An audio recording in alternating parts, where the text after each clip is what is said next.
Borewell ಕೊರೆಯುವ ದರ ಹೆಚ್ಚಳದ ಬಗ್ಗೆ ಸಾರ್ವಜನಿಕರಿಗೆ ಮಾಹಿತಿ ನೀಡಿದ ಬೋರ್ವೆಲ್ ಮಾಲೀಕರು. ಇದೆಲ್ಲ ಸರ್ಕಾರದ ಉಚಿತ ಭಾಗ್ಯಗಳ ಪರಿಣಾಮ ಎನ್ನುತ್ತಿದ್ದಾರೆ ನೊಂದ ರೈತರು.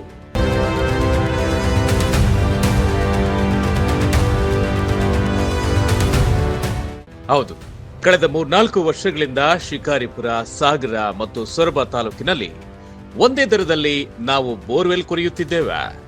ಡೀಸೆಲ್ ದರ ಮತ್ತು ಇತರೆ ಬೋರ್ವೆಲ್ ಕೊರೆಯುವ ಯಂತ್ರದ ಸಾಮಗ್ರಿಗಳ ದರವೂ ಕೂಡ ಹೆಚ್ಚಾಗಿದೆ. ಆದ್ದರಿಂದ ನಾವು ಕೂಡ 1 ಅಡಿಗೆ 10 ರೂಪಾಯಿ ದರ ಏರಿಕೆ ಮಾಡಿದ್ದೇವೆ ಎಂದು ಬೋರ್ವೆಲ್ ಮಾಲೀಕರು ಸಾರ್ವಜನಿಕರಿಗೆ ಮಾಹಿತಿ ನೀಡಿ ಸಹಕರಿಸುವಂತೆ ಮನವಿ ಮಾಡಿದ್ದಾರೆ. ಇವತ್ತು ನಾವು ಶಿಕಾರಿಪುರ ಮತ್ತು ಸೊರಬ ತಾಲೂಕಿನ ಎಲ್ಲ ಬೋರ್ಗಾಡಿ ಮಾಲೀಕರೆಲ್ಲ ಸೇರಿ ಸಂಘ ಮಾಡಿಕೊಂಡು ಒಂದು ದರ ನಿಗದಿ ಮಾಡಬೇಕು ಅಂತೇಳಿ ತೀರ್ಮಾನ ಮಾಡ್ತಾ ಇದ್ದೇವೆ. ಯಾಕೆಂತಂದ್ರೆ ಎಲ್ಲ ಸ್ಪೇರ್ ಪಾರ್ಟ್ಸ್ಗಳು ದರ ಹೆಚ್ಚಿಗೆ ಆಗಿರೋದ್ರಿಂದ ಮತ್ತು ಈಗ ಸಡನ್ ಆಗಿ ಬಿಟ್ ರೇಟು ಡಬಲ್ ಆಗಿರೋದ್ರಿಂದ ಈ ದರ ಸಡನ್ ನಮಗೆ ತುಂಬಾ ಆತಂಕದಲ್ಲಿದ್ದೇವೆ.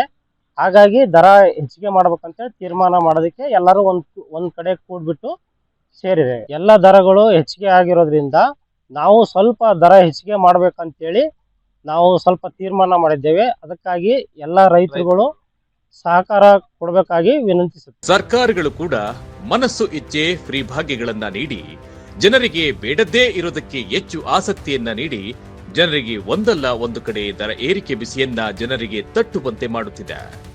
ಜನರು ತಾತ್ಕಾಲಿಕ ಖುಷಿಗೆ ತಮ್ಮ ಜೀವನವೆಲ್ಲ ನೋವು ಪಡುವಂತಹ ಪರಿಸ್ಥಿತಿ ಎದುರಾಗಿದೆ ಎಂದರೆ ತಪ್ಪಾಗೋದಿಲ್ಲ. ಇಂದು ಬೋರ್ವೆಲ್ ಮಾಲೀಕರು ಹೆಚ್ಚು ಮಾಡಿರುವ 10 ರೂಪಾಯಿ ದರ ಸಾಮಾನ್ಯ ಬಡ ರೈತನಿಗೆ ಹೆಚ್ಚಾಗಿ ಹೊರೆಯಾಗುತ್ತದೆ.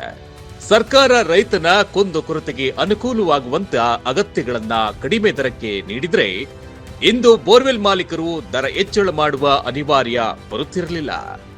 ಉಚಿತ ಭಾಗ್ಯಗಳನ್ನ ನೀಡಿ ಎಲ್ಲಾ ದರಗಳನ್ನ ಹೆಚ್ಚು ಮಾಡಿದ ಪರಿಣಾಮ ರೈತನ ಅನ್ನಕ್ಕೆ ಕೈ ಹಾಕಿದಂತೆ ಭಾಸವಾಗುತ್ತಿದೆ ಎಂಬುದು ನೊಂದ ರೈತರ ನೋವಾಗಿದೆ. ಬೋರ್ವೆಲ್ ಮಾಲೀಕರು ದರ ಹೆಚ್ಚಳವಾದ ಕಾರಣ ಅವರು ಕೂಡ 10 ರೂಗಳನ್ನ ಹೆಚ್ಚು ಮಾಡಿ ಅವರ ಸಮಸ್ಯೆಗಳನ್ನ ದೂರ ಮಾಡಿಕೊಳ್ಳಲು ಮುಂದಾಗಿದ್ದಾರೆ. ತಾಲೂಕಿನ ಎಲ್ಲಾ ರೈತರು ಕೂಡ ನಮಗೆ ಸಹಕರಿಸಬೇಕು ಎಂದು ಮನವಿ ಮಾಡಿದ್ದಾರೆ ಬೋರ್ವೆಲ್ ಮಾಲೀಕರು. ವಿಜಯಗೌಳಿ, ನ್ಯೂಸ್ 12 ಕನ್ನಡ, ಸೊರಬ.